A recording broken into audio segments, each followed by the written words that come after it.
இலங்கையினுடைய 67வது சுதந்திர தின நிகழ்வுகள் நேற்று, அதாவது புதன்கிழமை இலங்கையில அனுசரிக்கப்பட்ட பொழுது அதில் பல ஆண்டுகளில் இல்லாத வகையில் முதல் முறையாக தமிழ் தேசிய கூட்டமைப்பினுடைய தலைவர் சம்பந்தர் அவர்களும் நாடாளுமன்ற உறுப்பினர் சுமந்திரன் அவர்களும் பங்கு பெற்றிருந்தார்கள். அப்படி அவர்கள் பங்கு பெற்றிருந்த நிலையில அவர்கள் இருவரும் சார்ந்திருக்கின்ற இலங்கை தமிழரசு கட்சி அந்த நிகழ்வில் அவர்கள் பங்கேற்றது ஏற்புடையது அல்ல, அவர்களிடம் விளக்கம் கோரப்பட வேண்டும் என்று கூறி அது குறித்து விவாதிப்பதற்கு உயர்மட்ட குழு கூட்டப்பட வேண்டும் என்று கோரி இருக்கின்றீர்கள். ஏன் அப்படியான நிலைப்பாடு? அதாவது இந்த ஒற்றையாட்சி என்பது பெரும்பான்மை சிங்கள பௌத்த மக்களுக்கு தான் அதிகாரத்தை கொடுத்தது. ஏனைய சிறுபான்மை தேசிய இனங்களை பங்காளிகளாக்கி அவர்களுடைய நியாயபூர்வமான அபிலாஷைகளை அங்கீகரித்து அவருடைய பிரச்சனைகளை அணுகின்ற ஒரு நல்லிணக்க மனப்பான்மை இத்தவரை 60 ஆண்டுகளுக்கு மேலாக மாறி மாறி வந்த அரசுகளிடம் காணப்படவில்லை. ஆன தன்மையினாலே இந்த சுதந்திரம் என்பது, சுதந்திர தினம் கொண்டாட்டம் என்பது பெரும்பான்மை மக்களுடைய கொண்டாட்டமே ஒழிய எங்களையும் இந்த நாட்டு மக்களாக அங்கீகரித்து சம அந்தஸ்துடனும் எங்களை பேணுகின்ற உள்ள இல்லாதனாலே இதிலே பங்கேற்பதில் பலனில்லை. போர் முடிந்தது பிறகு தமிழ் தேசிய கூட்டமைப்பு 18 சுற்று பேச்சுவார்த்தைகளை இவருடன் மேற்கொண்டிருக்கின்றது.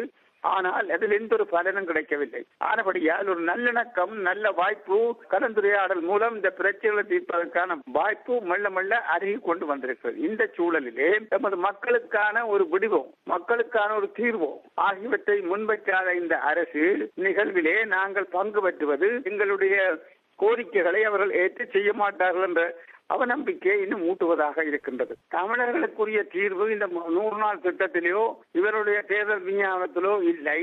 அந்த 100 நாளுக்கு பிறகுதான் அந்த தீர்வை பற்றி பேச போறார்கள். அதுவும் திட்ட தெளிவாக அவர் சொல்லி இருக்கின்றார். திருவாளர் மைத்ரிபால சிறிசேன அவர்கள், அதாவது ஒற்றையாட்சியின் கீழ் 13வது திட்டம் தான் எங்களுடைய தீர்வாக அமையும் என்பதும் சமஷ்டி பற்றி அதற்கு இடமே இல்லை என்று சொல்லிவிட்டார். இதே கருத்தை தான் ரணில் விக்ரமசிங்காவும் சொல்லியிருக்கிறார். ஆக அவர்களுடைய சமாளிப்புக்கு நம்முடைய தலைவர்களும் ஏற்றுக்கொள்வார்கள் என்ற ஒரு பயத்தின் நிமித்தம் தான் எங்களுக்கு ஏற்படுகிறது. இவை எல்லாவற்றையும் மனதில் கொண்டுதான் முறையான தீர்வு கிட்டட்டும், பொறுமையோடு இருங்கள், நல்லிணக்கத்தை நாங்கள் விரும்புகிறோம்.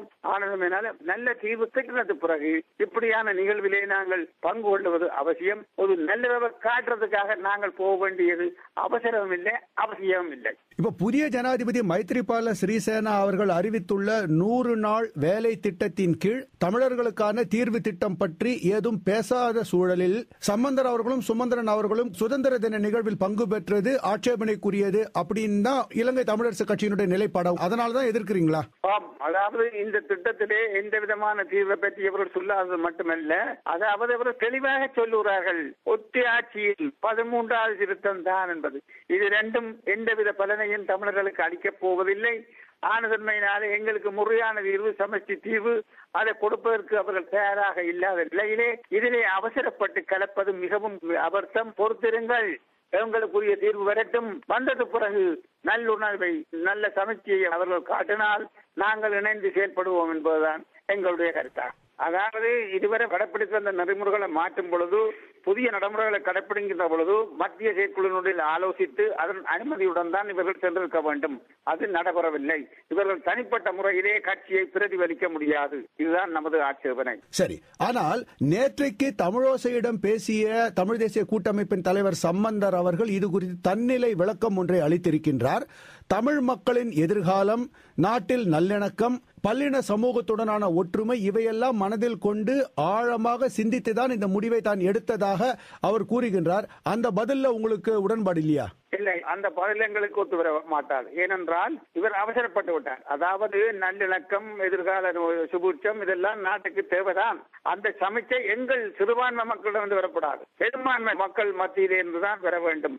சிறுபான்மையுடைய நல்லாட்சியில் நல்லுணர்வு தான் எப்பொழுதும் ஜனநாயகம் தலைக்கும். அத்தகைய சமைச்சை அங்கு வராத கலையிலே நாம் மட்டும் சமைச்சை காட்டி போவது ஏதோ எம்மை தாழ்த்தி கொண்டு போற ஒரு நிலையிலே தான் நாங்கள் அதை பார்க்கிறோம். இப்ப இலங்கை தமிழரசு கட்சி இந்த விஷயம் தொடர்பில் அடுத்ததாக என்ன செய்ய உத்தேசித்திருக்கின்றீர்கள்? வழக்கமான பிரச்சனைகள் ஏற்படும் பொழுது அந்த பிரச்சனைகளை அணுகின்ற பொறுப்பும் பாரிய கடமையும் மத்திய செயற்குழுவுக்கு இருக்கின்றது. ஆகவே இந்த மத்திய செயற்குழு கூட்டுகின்ற பொழுது இந்த விடயங்களை பற்றி ஆழமாகவும் அகலமாகவும் பேசுவதற்கும் அதன் மூலமாக ஒரு ஒருமித்த கருத்து எட்டுவதற்கும் வாய்ப்புண்டு. அதற்கான சந்தர்ப்பம் தேவை, அவசியம், கட்டாயம் கூட்டப்பட வேண்டும் என்றால் எங்களுடைய கோரிக்கை. காலதாழ்த்தாக கூடி இந்த நடவடிக்கைகளை பற்றி நியாயப்படுத்துவதற்கு அவர்களுக்கு ஒரு சந்தர்ப்பம், எங்களுடைய ஐயுறவுகளை தீர்ப்பதற்கு ஒரு சந்தர்ப்பம் இந்த கலந்துரையாடலில் மூலம் வலிவு கிடைக்கும் என்பதுதான் நம்முடைய முயற்சி. தமிழ் தேசிய கூட்டமைப்பு கூட நீண்ட காலமாக ஒருங்கிணைந்த இலங்கைக்குள் தமிழர்களுக்கு கண்ணியமான, கௌரவமான, நீடித்திருக்கக்கூடிய ஒரு அரசியல் தீர்வு தேவை, அதை நோக்கித்தான் நாம் பயணிக்கிறோம் என்று தொடர்ச்சியாக சொல்லி வந்திருக்கின்றார்கள். அப்பொழுதெல்லாம் இலங்கை தமிழரசு கட்சி அது குறித்து மாற்று கருத்தையோ ஆட்சேபனையோ எழுப்பலையே. அதுதான் எங்களுடைய கோரிக்கை. அதாவது ஒன்றுபட்ட இலங்கையிலே அதிகார பயிர்வென்றால் என்ன, ஒத்தியாட்சி அல்ல இந்த அரசாங்கம் சொல்லுவது போல, சமஷ்டியில் தான் அப்படியான அதிகூச்ச தீர்வு கிடைக்கும். நாங்கள் கூறுவது மத்தியிலே கூட்டாட்சியும் மாநிலத்திலே பூரண சிவாட்சியும் கொண்ட சமஷ்டி முறைதான். ஆனால் கூடிய அதிகார உச்ச அதிகாரம் என்று சொல்லப்படுறார்களே ஒழிய அது என்ன என்று விளக்கமாக எங்களுடைய கட்சியினர் சொல்லாததும் தவறு என்றுதான் நினைக்கிறேன். இப்ப இலங்கையினுடைய சுதந்திர தின நிகழ்வு என்பது ஒரு தேசிய வைபவம். அதில் ஒரு நாடாளுமன்ற உறுப்பினர் என்கின்ற வகையிலும் ஒரு கட்சியினுடைய தலைவர் என்கின்ற வகையிலும் சம்பந்தர் அவர்களுக்கு பங்கு பெறுவதற்கு உரிமை இல்லையா என்று ஒரு கேள்வி எழுந்தால் அதற்கு இலங்கை தமிழரசு கட்சியின் பதில் என்ன? அவர் தலைவர் என்ற முறையிலே எங்கள் மக்களுடைய அபிலாஷைகளை பிரதிபலிக்கின்ற ஒரு முறையிலே மக்களுடைய அபிலாஷைகளை பூர்த்தி செய்யாத ஒரு அரசின் தேசிய நிகழ்விலே கலப்பது தவறு என்பதுதான் எங்களுடைய கருத்து. இல்ல, தனிப்பட்ட முறையில கூட ஒரு நாடாளுமன்ற உறுப்பினர் என்கின்ற வகையிலும் ஒரு மதிக்கப்படுகின்ற தமிழ் தலைவர் என்கின்ற வகையிலும் அவர் அதில் கலந்து கொள்வதற்கு உரிமை இல்லையா?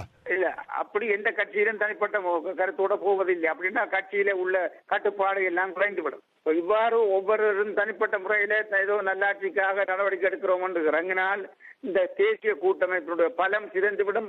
எங்கள் காலத்தின் தேவை தேசிய கூட்டமைப்பு பலம் பொருந்தியதாக ஒரு கட்டுப்பாடான குழுவாக இயங்கினால்தான் எங்களுடைய அபிலாஷைகளை பூர்த்தி செய்யும். இத்தகைய நடவடிக்கைகள் அதற்கு குந்தகம் விளைவிக்கும் என்பது எனது அசையாத நம்பிக்கையா.